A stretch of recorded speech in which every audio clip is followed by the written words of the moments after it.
नमस्ते and welcome to this exciting episode of psychology debunking mythology. एक व्यक्ति जिससे सारे पश्चिमी देश के लोग चिढ़ते हैं वो है जयशंकर।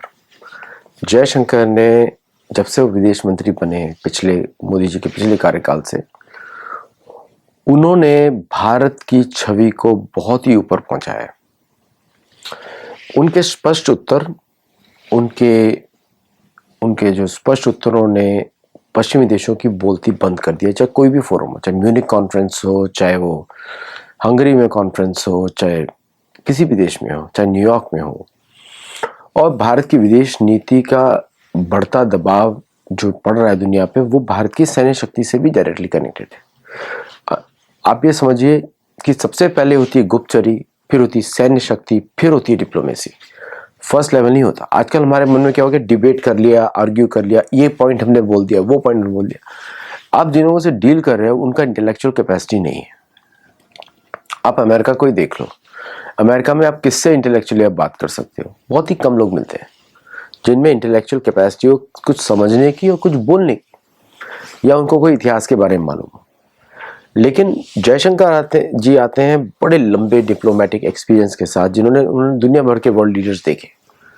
तो जब वो यूरोपियंस को वो बोलते हैं कि आपकी प्रॉब्लम्स दुनिया की प्रॉब्लम्स नहीं है, ओके, आपकी प्रॉब्लम दुनिया की प्रॉब्लम्स नहीं है, क्योंकि दुनिया की प्रॉब्लम्स आपकी प्रॉब्लम नहीं है, बिल्कुल स्पष्ट। फिर उन्होंने बोला कि आप जहां पे हैं आप उसकी देखभाल करिए। उन्होंने बोला यूएस इज इन यूएसए, आपका अपना इंटरेस्ट है।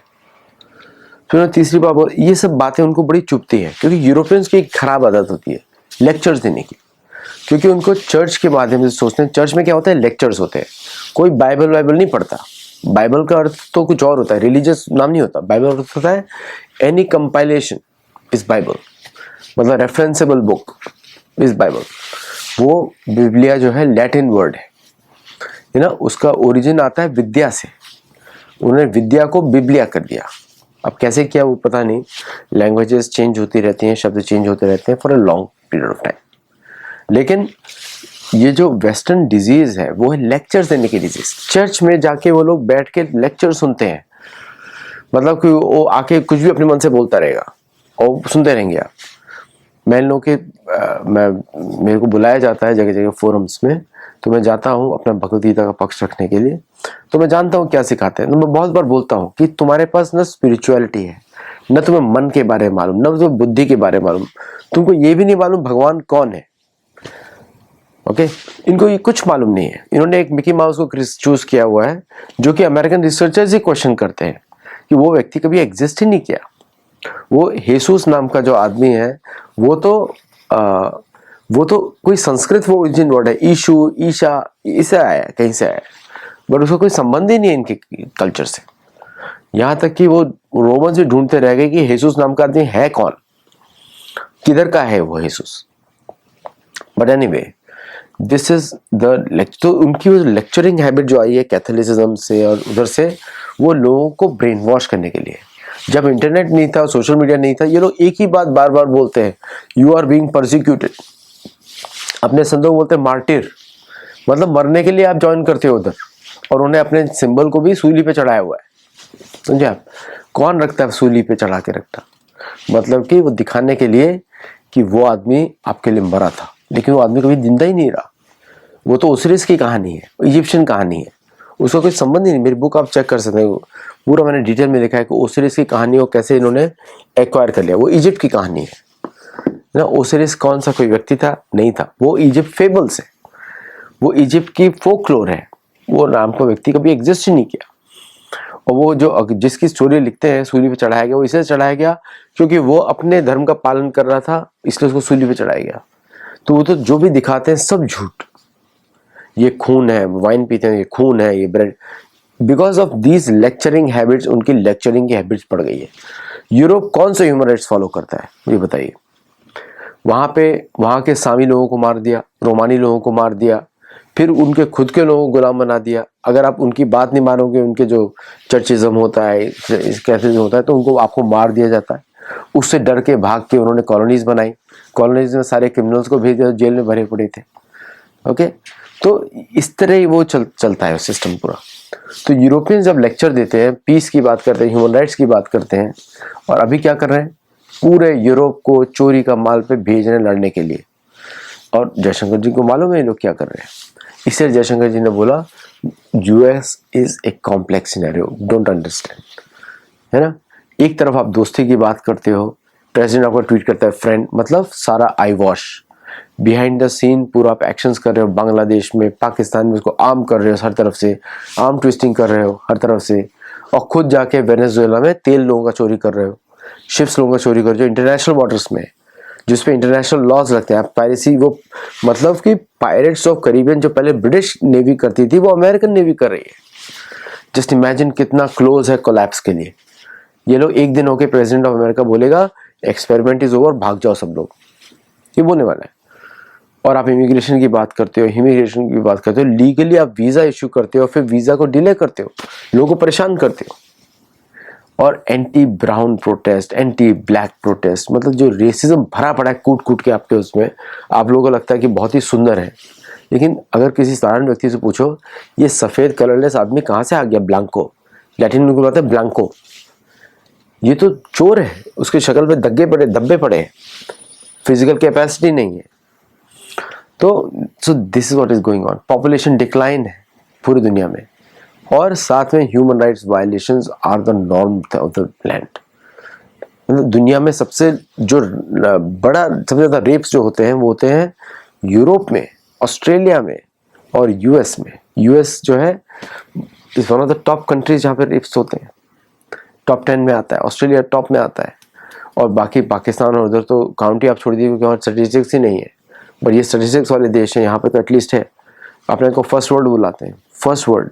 अगर आप फर्स्ट वर्ल्ड जैसे हैं तो बिहेव कैसे क्यों नहीं करते फर्स्ट वर्ल्ड के जैसा, you know, because first world is only as long as they make money. और मनी कहाँ से आता है, एशिया से आता है। तो सारी इनकी इंटेलिजेंस एजेंसीज की यही रहती है कि रिजीम चेंजिंग हो ताकि हमारे हिसाब से लूट पड़े। भारत में सोनिया गांधी को बिठा के रखा हुआ है, राहुल गांधी परिवार है, तो पॉलिसीज वीक हो तो हम लूटे वापस। कांग्रेस पार्टी वापस आते ही लूट शुरू हो जाएगी, बिलीव मी, बिकॉज उनका काम ही यही है। आपको मालूम है कांग्रेस पार्टी को मैनिपुलेट करके वेस्टर्न कंट्रीज ने पाकिस्तान को जिंदा रखा। यूके उस पर चलता था, UK was running on Indian currencies, सारा पैसा वहां पे लाया जाता था। दिस वॉज, जब डिमोनेटाइजेशन हुआ तो पाकिस्तान में जो उनका जो बॉस था एक कोई कंपनी का, उसे सुसाइड कर लिया अगले दिन।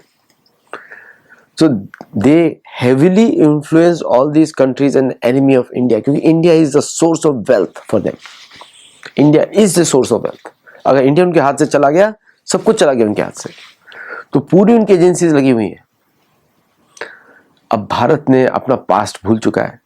पहले हम लोग जानबूझ के जाके युद्ध करते थे ताकि नसुरों को दबा के रखा जाए। यही था देवदानवों का युद्ध। पृथ्वी पे यही चलता था, युधिष्ठिर महाराज दबा के रखते थे सबको। हमारे इतिहास में राजा इनको दबा के रखते थे, तभी ये लोग डर के रहते थे। हमने भूल गए, हमको सिखा दिया, आपने कभी आक्रमण नहीं किया। अरे भाई, पूरा महाभारत बड़ा पड़ा है कि युधिष्ठिर महाराज का राजसूय यज्ञ चल रहा है, अश्वमेध यज्ञ चल रहा है। महाभारत युद्ध के बाद 60 वर्ष तक परीक्षित महाराज ने राज किया। 60 वर्ष तक युद्ध चलता रहा, दबा के रखा। चीन जाते थे परीक्षित महाराज, चीन को दबा के रखा। पूरा वेस्ट एशिया, सार्क द्वीप तक दबा के रखा, बाकी सबको दबा के रखा जाता था।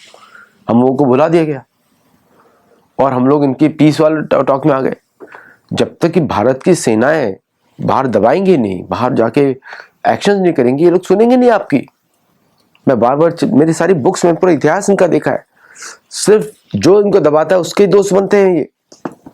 आप देखिए इनका जितना, भारत को अपनी पॉलिसीज बदलनी पड़ेंगी, भारत को अपने शास्त्रों को फॉलो करना पड़ेगा। ये 3 तीसरी पुस्तक है, हमारे शास्त्रों में तो बड़ा क्लियरली लिखा हुआ है।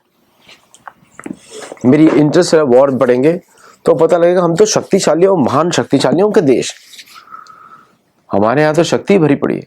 तो जयशंकर जब जवाब देते हैं इनको और बाद में लोग सेना को देखते हैं, पीछे गुप्तचरी को देखते हैं, तो ये चुप हो जाते हैं, इनको डर लग जाता है। बट अदरवाइज अगर वो डर नहीं होगा तो they will be always acting against Bharat constantly. यही इनका इतिहास है। तो अभी हमको सीखने की जरूरत है, इतिहास से सीखने की जरूरत है। इतिहास से हमको जानने की जरूरत है कि हम किस तरह इनके साथ हम अपना बर्ताव रखें। नहीं तो ये हमारे को बहुत परेशानी देने वाला है। तो जयशंकर जी इनके लिए आंखों में चुभते हैं कि मुस्कुरा मुस्कुरा के बड़ी बड़ी बातें बोल जाते हैं। और अभी कोई मुझे बोल रहा था कि सारे मुस्लिम कंट्रीज को मोदी का अवार्ड क्यों देते हैं सारे मुस्लिम देश। उसका रीजन है, मुस्लिम देश अवार्ड इसलिए देते हैं क्योंकि उनको भारत की स्ट्रेंथ का पता है।